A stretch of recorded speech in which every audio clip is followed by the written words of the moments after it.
Thank you. Good morning, good afternoon, and good evening from wherever you are sitting across the globe. As introduced, my name is Rozanne Smith, Chartered Institute of Procurement and Supply Chain member, Procurement Business Partner for Spark, and former Procurement and Supply Chain Manager at IntelliHub Group.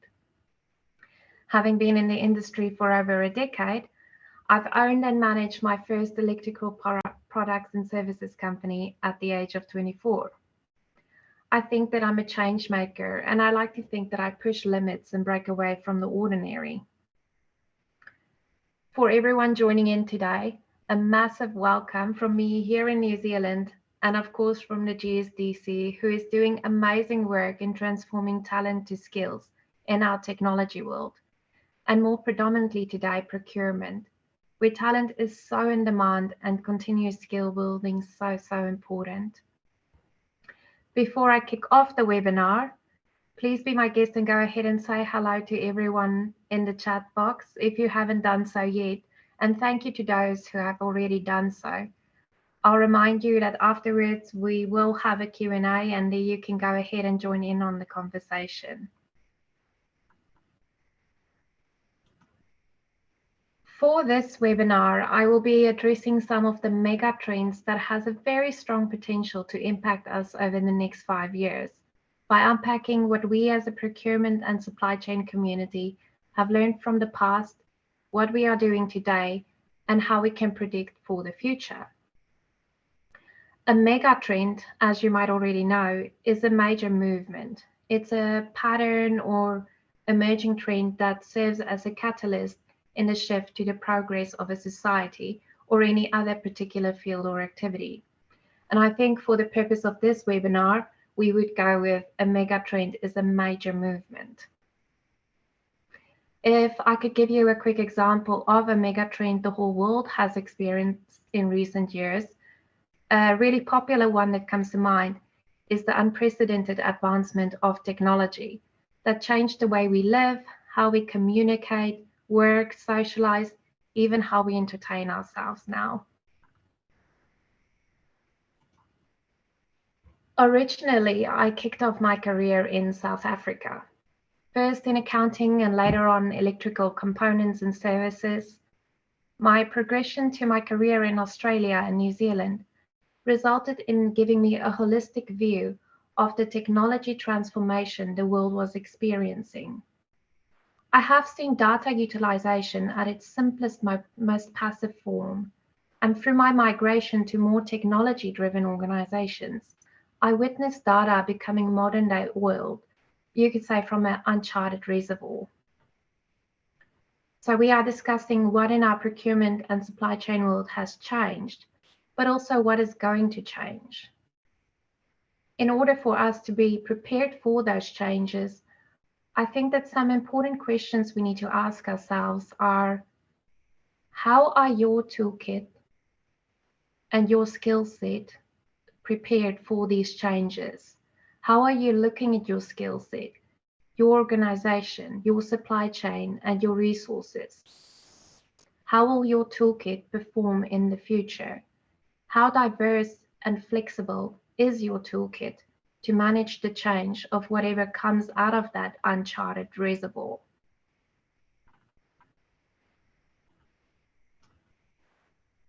If I can give you an example of some of my previous experiences with change in technology, my first introduction to an electricity meter was not more than what a cash register would be at a grocery store till versus PayWave today.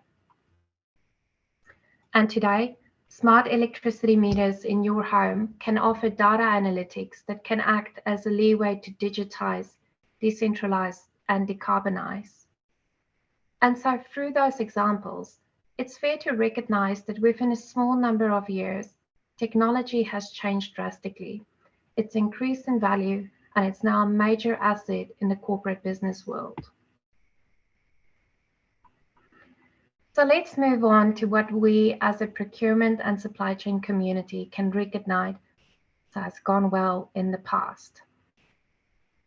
Well, we know that finally purchasing has become a vital role in organizations.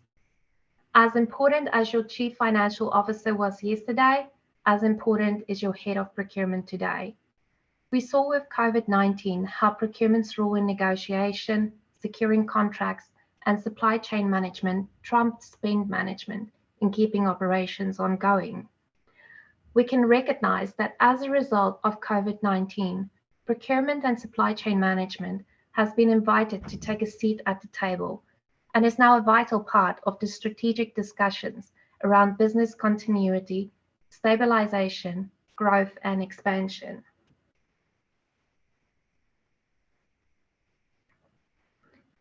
We have also seen in the past decade, more organizations have formed cost-saving strategies. And again, procurement has played a vital role in that beyond the standard savings year on year. And we can now separate strategic from operational. And our businesses look at procurement to help form those strategies, to help deliver to those segments. Because we know and we can remember from the past, for most of the world, procurement served in a functional tactical position rather than being ahead of planning. So for interest's sake, let's enter into a poll. Can you tell me whether your organization still sees procurement in a tactical or strategic role? I will give you 2 minutes to vote. So the question is, does your organization see procurement in a tactical or a strategic position? And there would be 3 answers: tactical, strategic, or if you're not sure, just say not sure.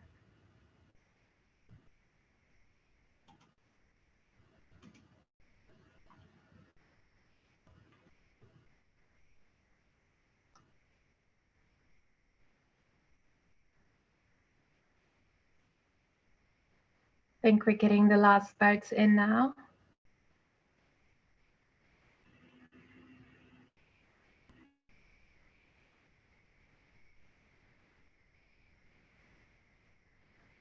Yeah, I think that's enough votes. And we can see that, as I said, we are now seen as strategic, but we still have more work to do. And there are still organizations that does not use this as a strategic position.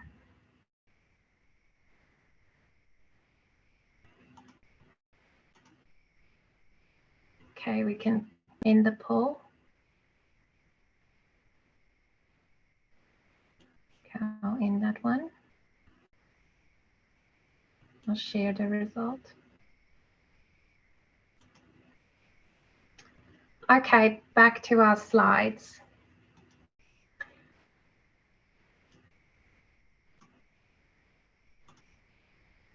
Equally as important and worth a mention, we in the procurement and supply chain profession can mention the following areas as areas of improvement. We can talk about how we reacted to change. If we look at the global supply chain and the economy's reaction towards a pandemic, and more recently war, we can single out that the key area for improvement must lay with risk mitigation and change management. Procurement must focus on increasing transparency across their supply chains, increasing traceability, and enabling proactive risk identification and prioritization. An example for a risk which our global supply chain would be looking to manage right now is the dependency a majority of the countries have on certain geographical areas. Recent events has shown us that we need more mitigating strategies. We need alternative plans. We need alternative supply options, and we need them fast. And lastly, we as a community of professionals have been increasingly talking about corporate social responsibility. We are implementing policies. We can go to any large organization's website and see that there's an intent to move towards a responsible purchasing policy. But as a procurement community, we must admit that we've not quite gotten to where we need to be yet. Generally, most of us are aware of our obligations as individuals within organizations, and the consequences of our indifference. Corporate social responsibility has gone beyond being an abstract idea. It hits the hearts and the minds of each and every one of us, and it's about how we can make a difference. I found this quote by Kofi Annan that says, and I'll put it up on the slide here. Our biggest challenge in this new century is to take an idea that sounds abstract, sustainable development, and turn it into reality for all the world's people. But our business leaders face tough decisions that we need to support, such as what social issues should be supported, which initiatives should be developed, and what will do the most good for the company as well as the stakeholders. Do we need to alter business practices? How do we get the new initiatives integrated into current strategies? How do you generate internal commitment and passion? And then how do we measure success? So I'm sure we've all got some interest in this now. Let's do another poll, as I'd like to see what you think. And I'd like to know if your organization have started initial discussions on corporate social responsibilities within your procurement teams. Give another minute to vote. And there's three answers. We've been doing it for more than 5 years, or we've recently started discussing our options, or we are not looking at any corporate social responsibility activities right now.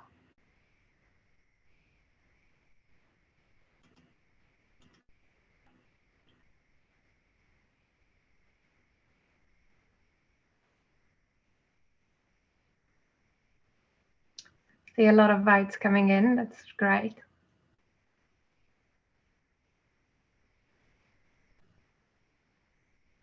Okay, we've got everyone answered, and we have some of the organization who has been doing it for a while, but we can see more than half, and I'll share the result again. More than half have not been discussing this.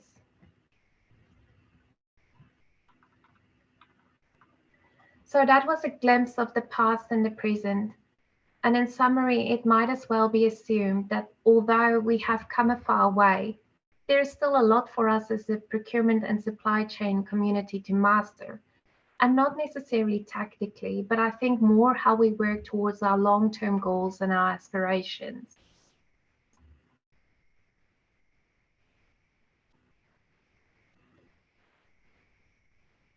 We are now moving to a couple of the mega trends we can expect to see in the near future. These are not all the trends, and while I do not possess a crystal ball, the assumption that I have made is taken from reliable research and experience. Although I will be sharing my experience and knowledge and research with you, I would like to invite you to join us during the Q&A. I would like to hear your thoughts as well.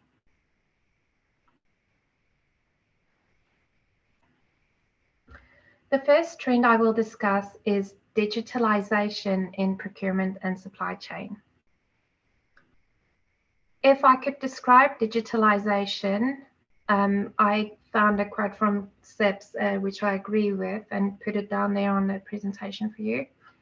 It's the practice of redefining models, functions, operations, processes, and activities by leveraging technological advancements to build an efficient digital business environment, one where gains, operational and financial, are maximized and cost and risk are minimized.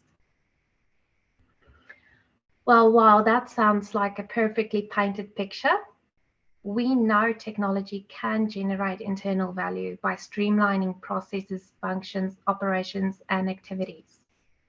Yet it can also boost external value creation and delivery by creating a seamless environment across the firm's supply network, customers and consumers, regulators, government bodies, and all other stakeholders. And what is driving this trend? I think more now, today, than ever, the obvious drivers that come to mind are the shortage of labor, the rising wages, rising cost of employing, and keeping people employed. All this leads to loss in productivity and increase in cost. However, it's evident that most firms are still motivated to adopt technology primarily for efficiency purposes and not to generate revenue-based value or drive marketplace competitive advantage.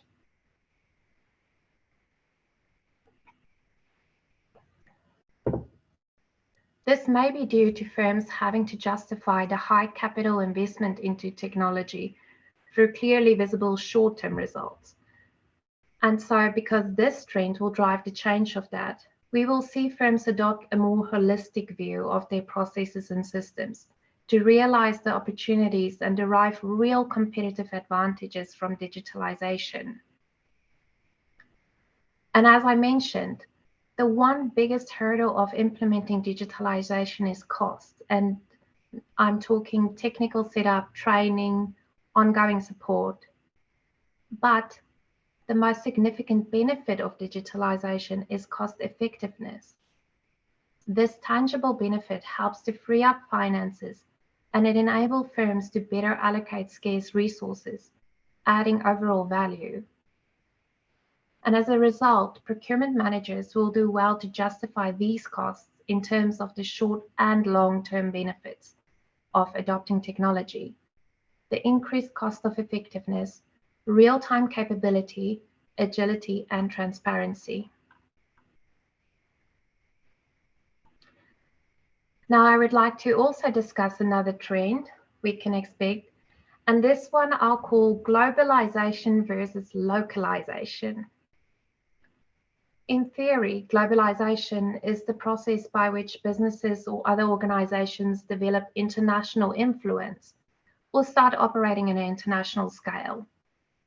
And opposing, we have localization, which is the process of making something local in character or restricting it to a particular place. And maybe for a visual comparison, you can imagine a tug of war between the concepts where one offers a greater audience, another avoids many complexities and risks coupled to a global supply chain. The COVID-19 pandemic and the Russian invasion has highlighted a great deal of vulnerabilities across supply chains. And it is this enhanced knowledge and understanding of the challenges which is going to have a significant impact on the way organizations operate going forward. We saw some manufacturers had to ramp up production due to demand surges, while others have had to scale it back because of lack of demand. But across the board, the key theme has been unpredictability. We see now that historical measures of forecasting have become less prevalent, and it has been difficult for businesses to stay on top of customers' real-time needs. Another challenge for many organizations in the age of globalization was an extended supply chain and a significant dependency on overseas companies for the supply of critical components.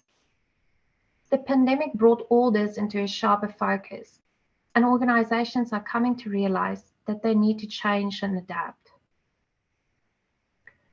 The drivers to localization is essentially the constraints brought on many businesses by the pandemic, coupled with the impact of the current non-stable geopolitical environment, are leading many organizations to bring their supply chains closer to home. It's already part of a trend among global firms in particular to look for ways to build up their resilience following the supply shock that the pandemic has induced. The ongoing localization and regionalization of manufacturing is shortening the supply chain, bringing it closer to the customer, reducing the investment in working capital, and improving production flexibility and agility. So in summary for this trend, my view is that we as a procurement and supply chain community are likely to experience supply chains becoming shorter, closer to the customer, and more agile. And in true fashion, when demand outgrows supply and customary solutions have been depleted, it would make perfect sense for firms to turn towards strategic partnerships as an alternative approach to increase profit, risk and benefit sharing, and accelerated growth. And this is our next trend to discuss. The volatile environment we are in has highlighted the importance of many things, but I think two in particular stand out to us. One, the value of partnerships, and two, the value of building communities of sharing. The most practical perspective on strategic partnerships is that they become an association between two companies by which they agree to work together to achieve a strategic goal. This is often associated with long-term supplier-customer relationship. But this is only one of the many reasons to merge operations. Not only non-financial mergers, but in many instances, acquisitions are becoming more prevalent, especially across the IT services industry. This trend is being seen on both the vendor and customer sides of the market. So why are so many IT service providers making the leap to strategic partnerships? What are the drivers? The current climate is driven by a combination of maturity of the market and healthy profit margins compared to other business models. So this would be encouraging to those who are looking for revenue growth and regional expansion to make that leap through partnership rather than organic growth. But in addition, as technology continues to converge, many IT service providers are adding complementary services. And some examples that I can think of would be communications or even security. These specialized areas are frequently easier to acquire than to build. Well, there are companies out there that operate the attributes we require as their core function. They have a skilled workforce, tested product offering, and an established customer base. It would make perfectly logical sense to form a partnership in a world where we do not necessarily have the resources to expand organically. One may argue that many interactions with suppliers will become more arm's length due to automation. But I believe in several areas, collaboration will become more important. This polarization will also be seen in business relations. Rising technical complexity will continue to increase reliance on suppliers, while supply chain collaboration will help secure new businesses. Horizontal collaboration and competition between firms will be important, with co-buying used to leverage market positions for non-strategic purchases.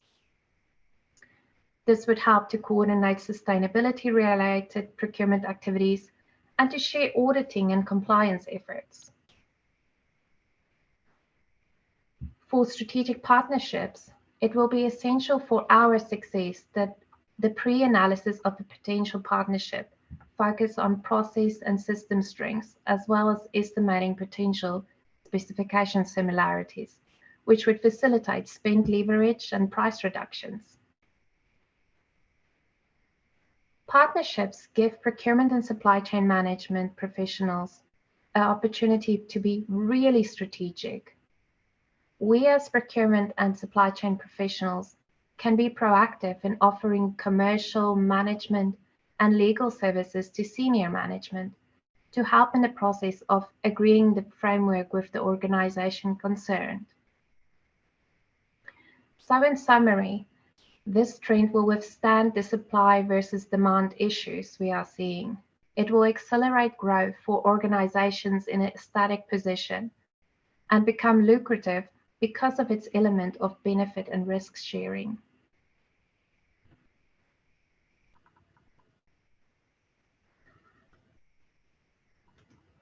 And that is the extent to the mega trends I will address in this webinar.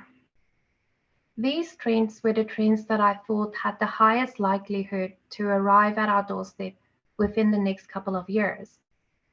There are many other trends that we could discuss, such as our journey as a procurement and supply chain community towards change management, risk mitigation, and of course, the elephant in the room, and I think there's an expert in our audience, blockchain.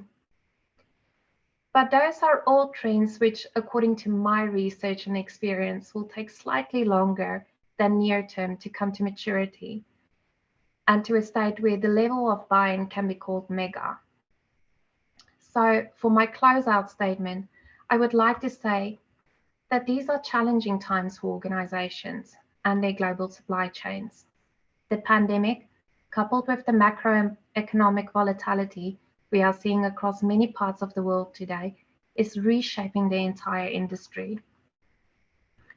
Businesses are not just seeking ways to cut costs and drive efficiencies, but also to simplify supply chains and make them easier to manage. And they are striving to get closer to suppliers and customers across the end-to-end supply chain.